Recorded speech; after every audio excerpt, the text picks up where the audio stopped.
तो तिच्या आत येण्याची वाट बघत होता. रागाने इकडून तिकडे चक्रा मारत होता. थोड्या वेळानं साक्षी तिचं काम आवरून रूममध्ये येते. तिला आल्याबरोबर त्याचा राग अनावर झाला. तो लगेच दरवाजा लॉक करून तिला जोरात बेडवर ढकलून देतो. पहिल्यांदा तिला काही समजत नाही. ती लगेच उठून मागे सरून बसते. ती भेदरलेल्या नजरेनं त्याला बघत असते. साक्षी, माझ्याशी पंगा घेऊ नकोस, नाहीतर तुला खूप महागात पडेल, तो रागाने ओरडून बोलतो. अहो, मी काय केलं आहे? ती त्याला विचारते. साक्षी, खूप भोळी बनण्याचा प्रयत्न करू नकोस, तो तिला रागानं बोलतो. तू जेवण बनवलं होतं ना, मग माझं जेवण तिखट आणि खारट कसं काय होतं? तूच मुद्दामून केलंस ना? बोल लवकर, तो तिला दात खाऊन बोलतो. अहो, जेवण मी केलं होतं, पण मी तुमचं जेवण खराब का करू? ती हुंदके देत बोलत असते. आधी ते रडणं बंद कर. जेव्हा बघेल तेव्हा रडत असते. आणि तुला आता स्पष्ट सांगतो, मी घरच्यांसाठी लग्न केलं आहे. आपल्यात नवरा बायकोचं काही नातंच नाही. तू माझी बायको नाही, मी तुझा नवरा नाही. थोड्या दिवसाने घरच्यांना समजावून मी तुला डिवोर्स देणार आहे. त्याचं बोलणं ऐकून तिला एक वेळ असं वाटतं की कोणीतरी तिच्या काळजावर वार करत आहे. तिनं खूप स्वप्न रंगवली होती तिच्या संसाराबद्दल, पण कुणालचे शब्द ऐकून एकदम सुन्न होऊन बसते. मी एका मुलीवर खूप प्रेम करतो. थोड्या दिवसात मी तिच्याशी लग्न करणार आहे. म्हणून सांगतो, बायको बनण्याचा प्रयत्न करू नकोस. तुला शेवटचं सांगतो, परत माझ्या नादी लागू नको. तिला सांगून तो बाहेर निघून जातो. ती जरी बालिश असली तरी तिला पण कळत होतं. ती तशीच बेडवर रडत बसते. आजपर्यंत तिनं खूप काही सहन केलं होतं. तिला वाटलं लग्नानंतर तर चांगले दिवस येतील, पण नाही, तिच्या आयुष्यात फक्त दुःखच आहे. ती विचार करत करत तशीच झोपी जाते. सकाळी उठून ती खाली येते, पण आज तिचा चेहरा सुकलेला होता. नाही, त्या चेहऱ्यावर हसू होतं. ती स्वयंपाक बनवत असते, पण तिचं लक्ष नव्हतं. तिचा हात गरम तव्यावर पडतो. आई ग, ती जोरात किंचाळते. काय ग साक्षी, लक्ष कुठे होतं तुझं? केवढा हात भाजला आहे. तू बस बरं इकडे, राहू दे काम. तिची सासू आणि ती या दोघीच घरात होत्या. आज काय झालं आहे साक्षी? तुझा चेहरा काय एवढा सुकलेला आहे? काही प्रॉब्लेम आहे का? कुणालची आई प्रेमानं तिला विचारते. तिची काळजी बघून साक्षीला भरून आलं. साक्षी तिच्या कुशीत जाऊन रडू लागली. अचानक साक्षीला रडताना पाहून कुणालच्या आईला खूप भीती वाटली. साक्षी, तू रडतीये, काय झालं साक्षी? आधी डोळे पुस बघू, मला नाही आवडत तू रडलेलं. आई, लहानपणापासून मला आईचं प्रेम माहीत नाही. माझ्याकडून काही चुकलं तर मला समजून घ्याल ना? ती हुंदके देत बोलत असते. साक्षी, तू एवढ्याशा गोष्टीला रडते? मला नाही आवडलं हे. आणि लक्षात ठेव, जशी आमच्यासाठी अनु आहे तशीच तू पण आहेस. तू पण आमची लेकच आहेस. आई, मला तुमच्याशी महत्त्वाचं बोलायचं आहे. अगं, त्यात काय विचारायचं, बोल ना. आई, ते लग्नाला तयार नसताना तुम्ही का जबरदस्ती लग्न केलं? तिचा प्रश्न ऐकून कुणालची आई गडबडून जाते. साक्षी, तू काय बोलतेस? मला सगळं माहीत आहे आई, त्यामुळं तुम्ही काय असेल ते खरं सांगा. ती चिडून बोलते. साक्षी, तुला जे काही असेल ते खरं सांगते, पण त्याआधी मला एक वचन दे. काही झालं तरी तू कुणालला कधीही सोडून जाऊ नकोस. ती थोडा वेळ विचार करते. नंतर ती कुणालला कधीही सोडून जाणार नाही असं वचन देते. एका मुलीने फक्त पैशांसाठी कुणालला तिच्या जाळ्यात अडकवलं आहे, पण कुणाल तिच्या जाळ्यात खूप अडकलेला आहे. तो काय खरं आणि काय खोटं त्याची शहानिशा पण करेना झाला आहे. पण आम्हाला तिचं खरं रूप माहीत आहे, म्हणून कुणालचं जबरदस्ती लग्न लावून दिलं आहे. ती रडतच साक्षीला सांगत असते. पण आई, ती मुलगी कोण आहे? साक्षी, तुला वेळ आल्यावर कळेलच ती मुलगी कोण आहे ते. साक्षी, माझ्या कुणालला कधीच सोडून जाऊ नको. आई डोळे पुसत साक्षीला बोलते. आई, ते मला म्हणाले की लवकरच मी तुला डिवोर्स देणार आहे. साक्षी आईचा हात हातामध्ये घेत बोलते. साक्षी, बघू आपण काय होतं ते, पण तू धीर सोडू नको ना बाळा. आई तिच्या डोक्यावरून हात फिरवत बोलते. ती हाताला पट्टी करून रूममध्ये येते. ती तिच्या बाबांना फोन लावते. हॅलो बाबा, तुम्ही कसे आहात आणि घरचे बरे आहेत ना? तुम्ही वेळेवर औषधं घेता ना? साक्षी एकदम नॉनस्टॉप बोलत असते. अगं हो हो साक्षी, किती तुझे प्रश्न असतात. इथं सगळं व्यवस्थित आहे बाळा, तू काही काळजी करू नको. आणि तू कशी आहेस? तुझे घरचे बरे आहेत ना? तुला कोणी काही त्रास देत नाही ना? तिचे बाबा एकदम भावूक होऊन बोलतात. बाबा असं म्हणून ती खूप रडू लागते. साक्षी, काय झालं आहे, मला सांगशील का? आणि तू रडतेस का? तिचे बाबा तिला काळजीने विचारतात. बाबा, इथं मला काही त्रास नाही आणि घरचे सगळे बरे आहेत. पण बाबा, मला तुमची खूप आठवण येते. मग हे असं रडू येतं मला. ती डोळे पुसत तिच्या वडिलांना हसवण्यासाठी बोलते. अगं माझं वेडू कुठलं, एवढ्याशा गोष्टीला रडतं माझं बाळ. अशी तू सारखी रडू लागलीस तर तुझ्या घरात पाण्याचा महापूर येईल साक्षी. ते पण हसत बोलतात. बाबा, ती रागानं बोलते. नाही ग वेडाबाई, मी फक्त गंमत करत होतो माझ्या बाळाची. बाबा, मी वेडी आहे का? तुम्ही मला सारखं वेडी वेडी म्हणता. नाही ग साक्षी, तू खूप शहाणी मुलगी आहेस. म्हणून तर तू माझ्या एका शब्दासाठी तू लग्नाला तयार झालीस. ते भावूक होऊन बोलतात. बाबा, परत तोच विषय काढून तुम्ही स्वतःला किती त्रास करून घेता. यापुढे हा विषय कायमचा बंद बाबा. हो ग माझं बाळ, परत नाही काढणार हा विषय. बरं, जावई बापू कसे आहेत? एकदम खडूस आहेत ते, ती मनातल्या मनात म्हणते. हॅलो, अगं साक्षी, आवाज येतो आहे ना? ती लगेच भानावर येते. हो बाबा, ते बरे आहेत. बरं, मी ठेवते आता फोन. असं म्हणून ती फोन कट करते. संध्याकाळी कुणाल घरी येतो. रूममध्ये आल्यावर लाईट ऑफ असते. तो लगेच लाईट चालू करतो तर साक्षी झोपलेली असते. तिच्या हाताला पट्टी बघून तो चक्रावून जातो. मनात, हिनं स्वतःला काही करून तर घेतलं नाही ना, आणि जर घरच्यांना सांगितलं असेल तर काही खरं नाही. कुणाल तुझं, तो विचारातून बाहेर येतो आणि फ्रेश होण्यासाठी निघून जातो. फ्रेश होऊन बाहेर येतो तर अजूनही ती झोपलेली असते. त्याला काहीच फरक पडत नाही. तो खाली निघून जातो. कुणाल, अरे साक्षी दुपारी रूममध्ये गेली आहे. ती अजून खाली आली नाही. तू बोलावून आणतो का तिला? कुणालची आई त्याला बोलते. आई, मी काय तिचा नोकर नाही तिला बोलावून आणायला. आणि ती रूममध्ये झोपा काढत आहे. तुझं तू जाऊन बघ, तो तोंड वाकडं करत बोलतो. कुणाल, ती तुझी बायको आहे आणि तिची काळजी तू पण केली पाहिजे. तुला उठवता आलं नाही का? आई न रागानं त्याला बोलते आणि साक्षीकडे जाते.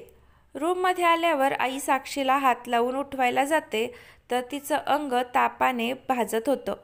ती कुणालला मोठ्यानं हाक मारते. तो पण आईचा आवाज ऐकून पळत रूममध्ये येतो. काय झालं आई, तू एवढ्या मोठ्यानं का हाक मारत होती? अरे कुणाल, तिला उचल लवकर, खूप ताप आला आहे तिला, आई भीतीनं बोलते. तो पण तिला हात लावतो. त्याला पण कळतं तिला खूप ताप आलेला आहे. तो लगेच फॅमिली डॉक्टरला बोलावून घेतो. कुणाल, मला तुझा खूप राग आलेला आहे, त्याची आई रागानं बोलते. आता काय केलं मी आई? तो तिला बोलतो.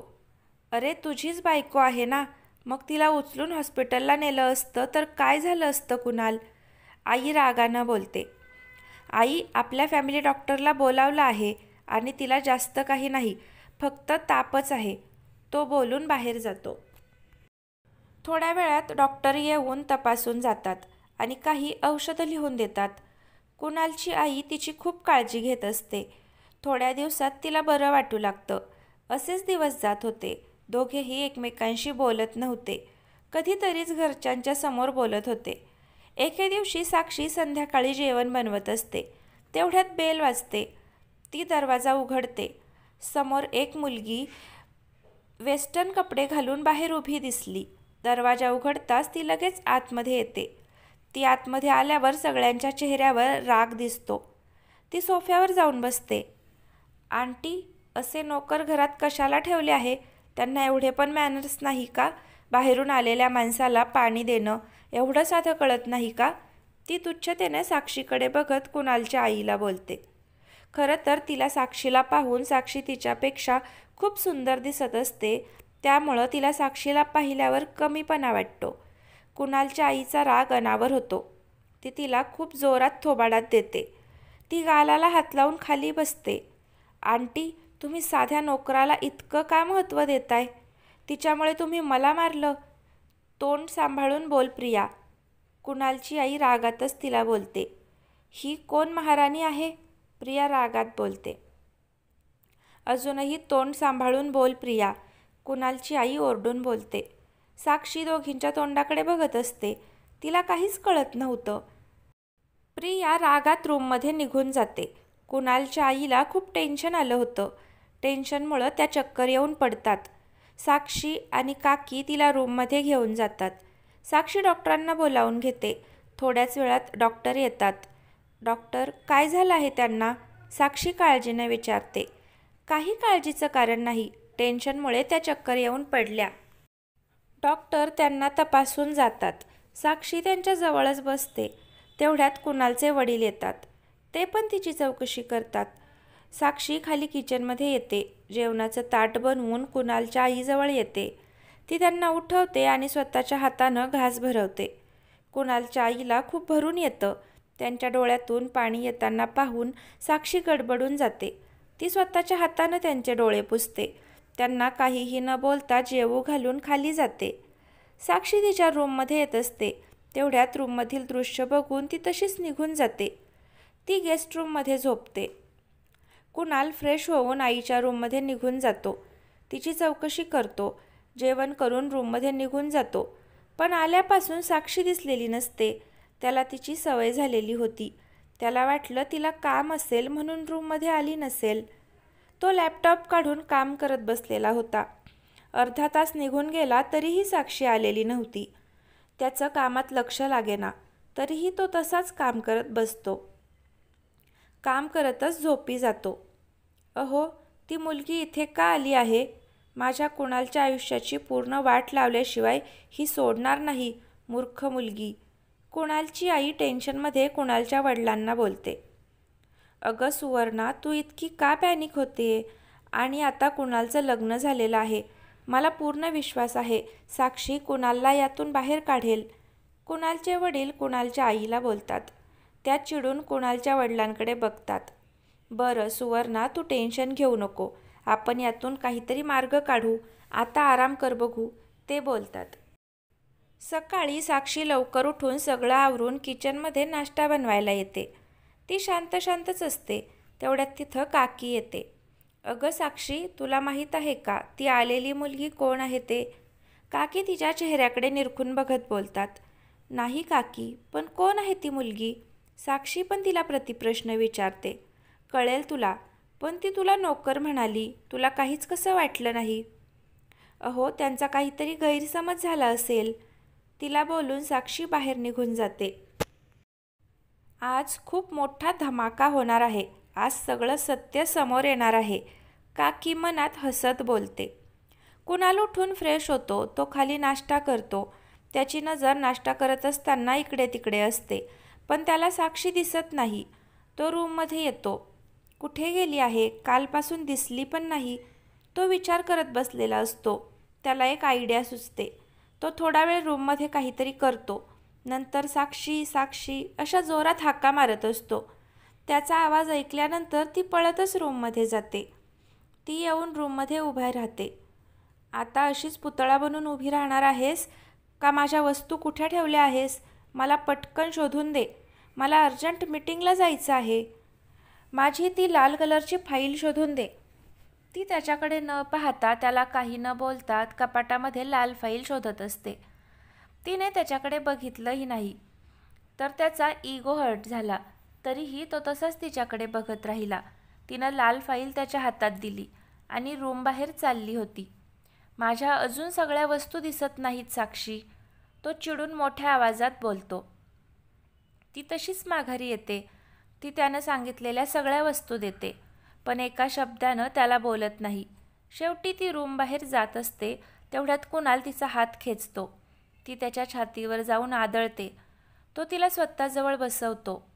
काय झालं साक्षी, तू माझ्यासोबत बोलत का नाहीस, तो तिला विचारतो. काही नाही, मी जाते, मला काम आहे. ती त्याच्या बोलण्याची वाट न बघता पळत खाली जाते. तो पण ऑफिसला निघून जातो. इकडे प्रियाच्या रूममध्ये सुनंदा काकी जाते. ती अजून झोपलेली असते. बघा, अजूनही महामाया झोपलेली आहे, ती मनातच बोलते. ती प्रियाला उठवते. अरे आंटी, तुम्हीच एकट्याच आहात ज्या मला समजून घेता. सुनंदा काकी साक्षीला त्या दोघींसाठी कॉफी आणायला सांगते. साक्षी कॉफी देऊन निघून जाते. आंटी, हिला कशाला बोलावलं, मला खूप राग येतो हिचा, ती रागात बोलते. अगं पण ऐकून तर घे, ही कोण आहे ते, सुनंदा काकी खोचकपणे बोलते. कोण आहे ही, एखाद्या राजकुमाराची राणी आहे का, ते तुम्ही तिला एवढा आदर देता. हो, ती एका राजकुमाराची राणीच आहे, सुनंदा काकी बोलते. तुम्ही काय बोलताय, मला स्पष्ट सांगा ना. ती तुझ्या कुणालची बायको आहे, सुनंदा काकी हसत बोलते. काय, प्रिया एकदम ओरडून बोलते. अगं हळू जरा, किती ओरडतेस बाई, सुनंदा काकी बोलते. माझ्या कुणालची बायको आहे, नाही, असं होऊ शकत नाही. माझा कुणाल मला धोका देऊ शकत नाही, ती रागानं बोलते. प्रिया रागात उठून तशीच बाहेर येते. साक्षी किचनमध्ये असते. तिथे जाऊन साक्षीला जोरात कानफटात देते. ती जोरात ओरडून बोलते. माझ्या कुणालला तू माझ्यापासून तोडू शकत नाहीस. तो माझ्यावर खूप प्रेम करतो आणि लवकरच आम्ही दोघं लग्न करणार आहोत, तसं त्यानं मला वचन दिलं आहे.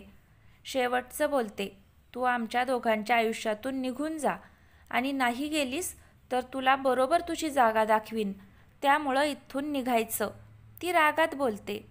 बाहेर तर तू जायचं प्रिया. साक्षी कायद्यानं कुणालची बायको आहे.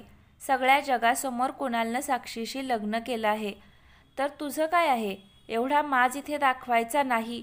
तुझ्या आईबाबाजवळ नाटक करायचं, इथे नाही, शालिनी आजी रागात बोलते. प्रिया रागात रूममधून निघून जाते. साक्षी, तू तिच्या बोलण्याकडे लक्ष देऊ नको, शालिनी आजी तिला बोलते. साक्षी काहीही न बोलता निघून जाते. ती रूममध्ये येऊन रडत बसते. प्रिया घरात आल्यापासून घराची सगळी घडी विस्कटलेली होती. साक्षीला तर काही समजतच नव्हतं. साक्षी डोळे पुसून तिच्या बाबांना फोन लावते. हॅलो बाबा, कसे आहात. मी बरा आहे, तू कशी आहेस साक्षी. बाबा, आज मला न्यायला या, मला इथे कसं तरी होतंय. मी आईंना विचारते, तुम्ही मला आत्ताच्या आत्ता न्यायला या. अगं पण मी कुणाल रावांना विचारतो आणि तुला न्यायला येतो. नाही बाबा, मी आईंना विचारते, तुम्हाला विचारायची काहीच गरज नाही. बरं, तुला संध्याकाळी न्यायला येतो, तयार होऊन बस. ते लगेच फोन ठेवून देतात. ती पण खूप खुश होते. खूप दिवस होत आले होते ती तिच्या बाबांना भेटली नव्हती. आज तिला तिथं राहायची इच्छा होत नव्हती. ती लगेच खाली निघून जाते. आई, आत येऊ का, ती कुणालच्या आईला विचारते. अगं ये ना साक्षी, आणि त्यात काय विचारायचं, हसून बोलते कुणालची आई. आई, ते साक्षी विचारायला गडबडून जाते. तिच्या तोंडून शब्द निघत नाही. अगं बोल ना साक्षी, आणि तू काय एवढी घाबरती आहेस. मी तुझी आई आहे ना, मग बोल ना बिनधास्त साक्षी. कुणालची आई तिला जवळ घेत बोलते. आई, मी थोड्या दिवसांसाठी माहेरी जाऊ का, म्हणजे तुमची परवानगी असली तरच मी जाईल. ती एकदम बारीक चेहरा करून बोलते. साक्षीच्या चेहऱ्यावरील हावभाव बघून कुणालच्या आईला खूप हसू येतं. अगं जा आणि चांगली आठवडाभर राहून ये, पण तुझी मला खूप आठवण येईल बघ साक्षी. तू आली आणि सगळं घर बदलून गेलं बघ. कधी काळी या घरात एकत्र नाश्तासुद्धा खात नव्हते, पण तू आल्यापासून खूप बदल झाले आहेत. त्या हसूनच तिला जाण्याची परवानगी देतात. ते यांना मी काहीच सांगितलं नाही, साक्षी हळू आवाजात बोलते. साक्षी, तू कुणालचं काही टेन्शन घेऊ नको. मी सांगते त्याला. तेवढ्यात काय चाललंय मायलेकींचं, कुणालचे वडील बोलतात.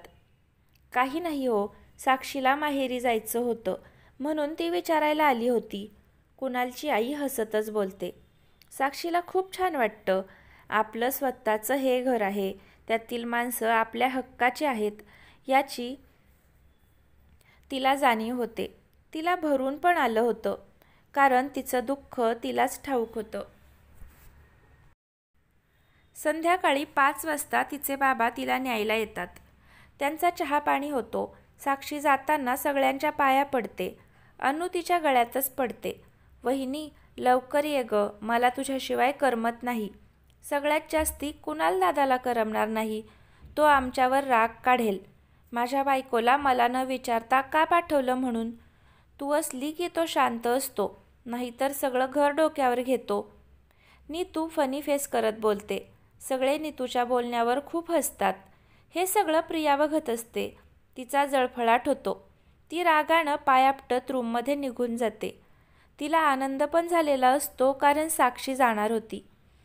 संध्याकाळी कुणाल घरी येतो. आज मीटिंग असल्यामुळं तो फार दमलेला असतो. तसाच तो सोफ्यावर जाऊन बसतो. साक्षी साक्षी मला पाणी पाहिजे, तो ओरडूनच बोलतो. नीतू पाण्याचा ग्लास घेऊन येते. नीतू, साक्षी कुठे आहे? भाई, ते वहिनी. काय झालं साक्षीला? तो तिचा गंभीर चेहरा बघून बोलतो. ते वहिनी रूममध्ये. ती हसू कंट्रोल करत अर्धवट बोलत असते. तो रूममध्ये पळत जातो, पण साक्षी दिसत नाही. तो नीतूला जोरात हाक मारतो. ती पळतच येते. नीतू, खरं सांग, नाहीतर मार खाशील. साक्षी कुठे आहे? अरे हो हो भाई, तू आधी फ्रेश हो, नंतर तुला आई सांगेल. असं बोलून ती पळत रूममधून निघून जाते. तो फ्रेश होतो तेवढ्यात प्रिया येते. ती त्याला मिठी मारते. ती लाडात येऊन साक्षीबद्दल काही खोटं सांगत असते. ती त्याला भडकवत असते. त्याला साक्षीचा खूप राग येतो. तो रागातच आईच्या रूममध्ये जातो. आई, साक्षी कुठे आहे? मला तिला बोलायचं आहे, तो चिडून बोलतो.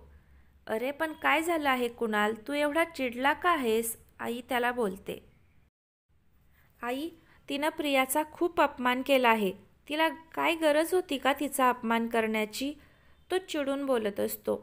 कुणाल, आधी मला सांग, प्रियानं असं काय तुला सांगितलं की तू एवढा चिडला आहेस? त्या पण शांतपणे बोलत असतात. किचनमध्ये प्रियानं कॉफी मागितल्यावर तिच्या हातावर कॉफी का सांडली? तिच्या हाताला केवढं भाजलं आहे, तो तिला सांगतो. कुणालच्या आईला प्रियाचा खूप राग येतो. ती प्रियाला भडकावत होती. अरे कुणाल, तुला खरं काय ते माहीत नाही आणि उगाच कांगावा करू नकोस. त्या पण खूप चिडून बोलतात. कुणाल, खरं काय ते मी सांगतो तुला, कुणालचे वडील त्याला बोलतात. आता तुझं लग्न झालं आहे, त्यामुळे तू प्रियाचा नाद सोड. तुला शेवटचं सांगतो, आणि ती प्रिया इतकी नालायक मुलगी असेल असं मला वाटलं नव्हतं. तिनं साक्षीला काही कारण नसताना जोरात कानफडात दिली आहे आणि वरून तुलाच काहीतरी खोटं सांगते आहे. किती मूर्ख मुलगी आहे. कुणाल, माझ्या घरात ती मुलगी नको आहे. त्याच्या वडिलांचं सर्व ऐकल्यानंतर तो खाली मान घालतो. त्याला प्रियाचा खूप राग येतो. तो तसाच रूममध्ये निघून जातो. तरी पण त्याला खरं वाटत नव्हतं. तो लॅपटॉप ऑन करून CCTV फुटेज बघतो. आज त्याला वेळच नव्हता CCTV कॅमेरा बघायला. त्यानं सगळ्यांच्या बेडरूम सोडून सगळीकडे CCTV कॅमेरा लावलेला असतो. कोणालाच माहीत नव्हतं. प्रियानं मारल्यावर साक्षीच्या गालावर 5ही बोटं उठतात. तिच्या गोऱ्या गोऱ्या गालावर ते लाल वण स्पष्ट दिसत असतात. त्याला खूप वाईट वाटतं. काही कारण नसताना साक्षीने मार खाल्लेला असतो. पण कुणालला साक्षीचा खूप राग येतो. ती प्रत्युत्तर न देता गप्प बसलेली होती, म्हणून त्याला खूप राग येतो तिचा. आणि प्रियाचा तर खूपच राग आलेला असतो. तो खाली जेवणासाठी येतो, पण त्याचं आज जेवणात लक्षच नव्हतं. साक्षी खूप छान जेवण बनवत असते. त्याला तिच्या हातचं जेवण खूप आवडत असतं, पण तो कधीच कोणाला बोलून दाखवत नव्हता. तो 2 घास खाऊन लगेच उठतो. गार्डनमध्ये जातो. तो गार्डनमधून आल्यानंतर आईच्या रूममध्ये जातो. आई, खरं सांग ना गं, साक्षी कुठे गेली आहे? तो तिला विचारत असतो. का? आता तुला तिची आठवण आली का? तिच्या असण्यानं किंवा नसण्यानं तुला काय फरक पडतो? तू तर तिला थोड्या दिवसांनी डिवोर्स देणार आहेस ना. तिची काळजी तू करू नकोस कुणाल. आम्ही आहोत तिची काळजी करायला, त्या पण चिडून बोलतात. तो तसाच रूममध्ये जातो. त्याला रात्रभर झोप लागत नाही. तो विचार करत बसतो, मला साक्षीची इतकी आठवण का येते? ती माझ्यासमोर असावी असं का वाटतं? तिची काळजी का वाटते? तिच्याकडे बघितलं तर बघतच राहावंसं वाटतं. आपण तिच्या प्रेमात तर पडत नाही ना. नाही कुणाल, तू साक्षीला डिवोर्स देणार आहेस. तुझं प्रेम प्रियावर आहे ना. मग साक्षीसोबत आपुलकी का वाटते मला? त्याचा विचार करून करून डोकं दुखत असतं. तो तसाच बेडवर झोपतो. तर फ्रेंड्स, आजचा भाग कसा वाटला नक्की कमेंटमध्ये सांगा. आवडला असेल तर लाईक करा आणि पुढचे भाग पाहण्यासाठी चॅनलला आत्ताच सबस्क्राईब नक्की करा. धन्यवाद.